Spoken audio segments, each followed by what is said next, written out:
This is James Holder for IFL TV in association with Macklin's Gym Marbella. Just tracked down the elusive Mick Hennessy.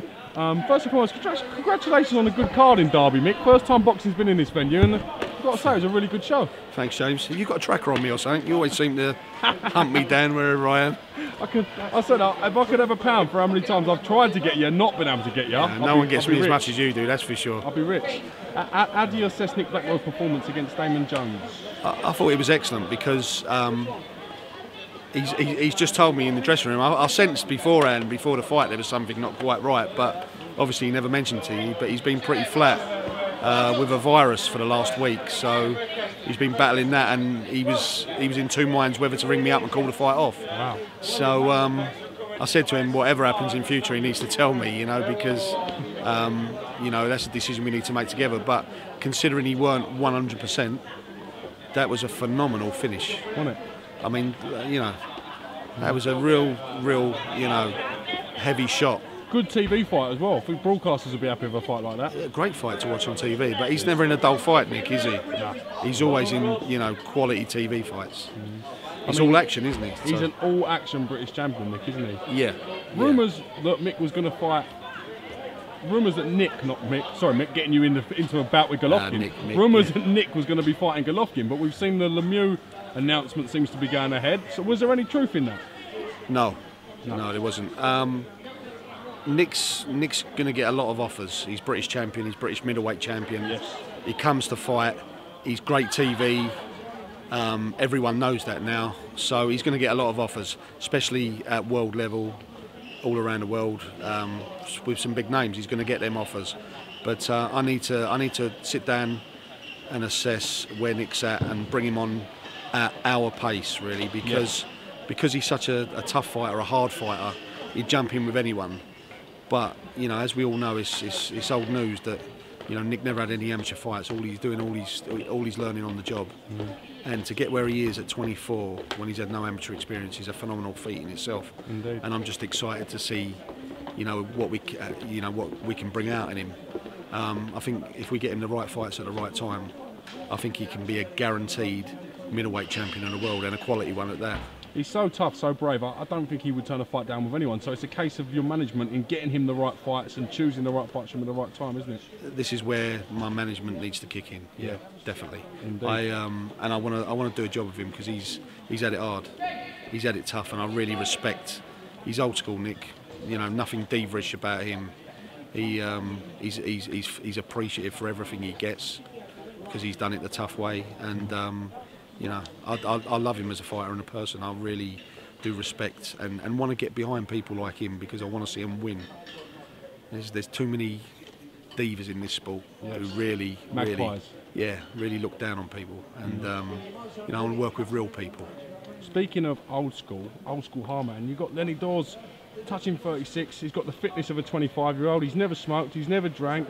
He looked phenomenal today, and just controlled and getting the job done. Yeah, no, Lenny's a model professional. You know, there's no other way to put it. He's in great shape. Still got that great engine, and he fought a very awkward opponent tonight.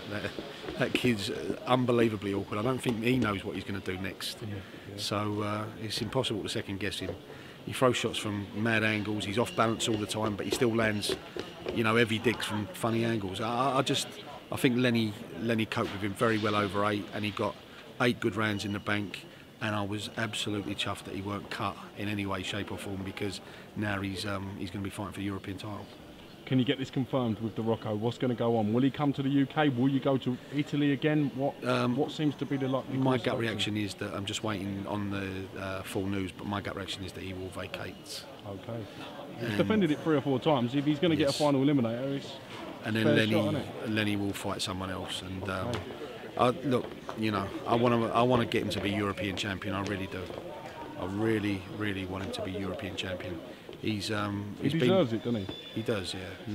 He does. You know, Lenny's had it tough as well. He's won, he's lost, he's won the British title, you know, and he should have got the decision for the European title against Di Rocco in Italy. We all know that.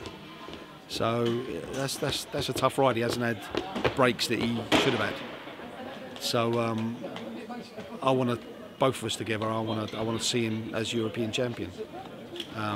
Quick word on Hughie Fury. I mean, George Arias, he is a pure and utter tough man. Hughie's 20 years old. To fight someone like that with a 70 fight record, 46 KOs when you're 20 years old, must be a bit of a daunting task. But Hughie just controlled him and outboxed him, didn't he? Well, I mean, look, let's face it, you're only allowed to turn pro when you're 18. Yeah. You know, this says it all.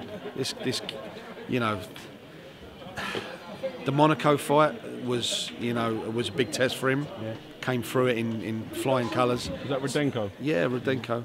The fight tonight was a big test for him, and I was absolutely chuffed with his performance, really, because for me he's at the right weight now. Peter's got him dead right, and he come in a lot lighter than normal, and you could see that he was faster foot, faster hand, and you know, great footwork, beautiful jab. Do you and Peter not like him? Are you trying to get him levered by putting him in with top 10 opponents all the time? At 20 years of age, yeah. At 20 years of age. Yeah. Well, you know what?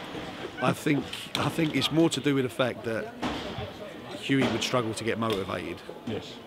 And that's what Peter's constantly trying to do. He's trying to motivate his son. You know, Hughie is a major talent.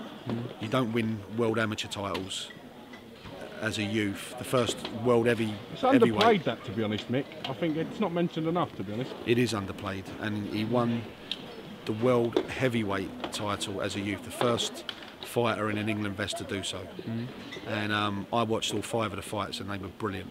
I remember when you signed him, how excited you was. Yeah. I genuinely do. It don't seem that long ago. He was sensational out there. It was a major feat, and you know, that kid come through it, and he, you know, he's not a show off in any way, shape or form. You wouldn't know he'd done it. He wouldn't mention it unless you brought it up to him, you know. And I just know he went through some difficult periods where you know, he obviously, you know, certain foods didn't agree with him, and he went through that difficult period. But now Peter got on top of the whole situation. He's completely turned it. Peter's done a phenomenal job with him, and you could see tonight, I thought he was in great shape, the right weight, and I loved his jab tonight. I loved the way he kept switching and his head movement. Like a matador. Yeah, he's. I mean, the problem with Hughie Fury is he makes these fights too easy. That is the problem. You know, these are top fighters he's going in with, and he's making it too easy. You know, people want to see blood and guts, and they don't want to see one-sided fights. And that's the thing. I think Peter touched on that on the interview tonight, or someone touched on it. No, it might have even been Tyson, actually. I heard him say that the better the fighters, when he goes in with the real top fighters, that's when you'll really see what this kid's got. See the real Hughie. Yeah. All attention now turns to October the 24th in Dusseldorf. Tyson Fury taking on probably the #1 heavyweight athlete in the last 20 years in boxing, if you like, 15 years, holding 4 of the belts. Yeah. How excited are you that this momentous occasion is going to take place? You know what, there's a lot of things get you down in this sport on a regular basis. There's a lot of letdowns, a lot of people show sides to themselves that you never thought existed, and sometimes you think, you know, what the fuck am I doing in this sport? And then something like this comes along, you know, where someone's who turned professional with me back in 2008, who stayed with me through thick and thin, been on a major roller coaster together. We've had our, you know, we've had our laughs, we've had, you know, we've had our downs. You know, it's just been an incredible roller coaster. But to get here all together, all of us together, to me is just, it restores your faith in people and life. Yes. And you know, I've always felt that this was Tyson's destiny. When I first signed him, I think he was 22 stone when I first signed him, and he hadn't done a stroke in 5 months since winning the ABA title. And I watched him spar 3 times, and I thought, this kid's got something very, very special. Yeah. We can, if we do the right things together, we can go all the way to the pinnacle of sport, the heavyweight title. And that to me was exciting, because I'd never done it before or been involved with a heavyweight. There was no heavyweights that I ever, you know, really rated or got me excited.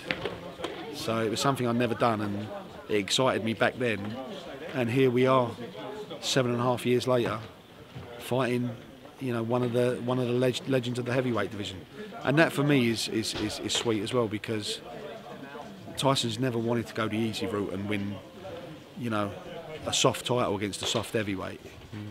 He's always wanted to fight the best, the most dangerous, the one with the biggest name. He's always wanted that. He wouldn't have it any other way, and I like that. That's old school. I love that attitude, and I believe that he's not only going to beat Wladimir Klitschko. I believe he's going to do it in style.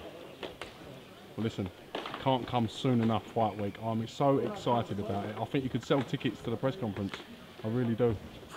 I think the next press conference, with the feedback we've had worldwide, I think you're right. I think we could sell tickets to it. I think it's going to be incredible. It's you know, everyone's going to be waiting for that one-liner from Tyson again, aren't they? I mean, that brought the house down, really, didn't it? It's going to be great. Peter Fury as well. He's so dry. If you watch it, there's a few comical moments from him in the presser. You just gotta know how to take it. You know what I mean? Yeah, definitely. So dry. Listen, Mick, I can't thank you enough for your hospitality towards IFL TV, as always. Said you've always backed us from day one and give us some support. Thanks, so James. We look forward to being there fight week and documenting the whole shebang, the whole journey. The whole top thing. man. It wouldn't be the same without you there. Top man, Mick. Thank you, mate. IFL TV in Dusseldorf. It's Dusseldorf. Trust me, we're going to put the Dussel in Dusseldorf, I can tell you that. What a schnizzle.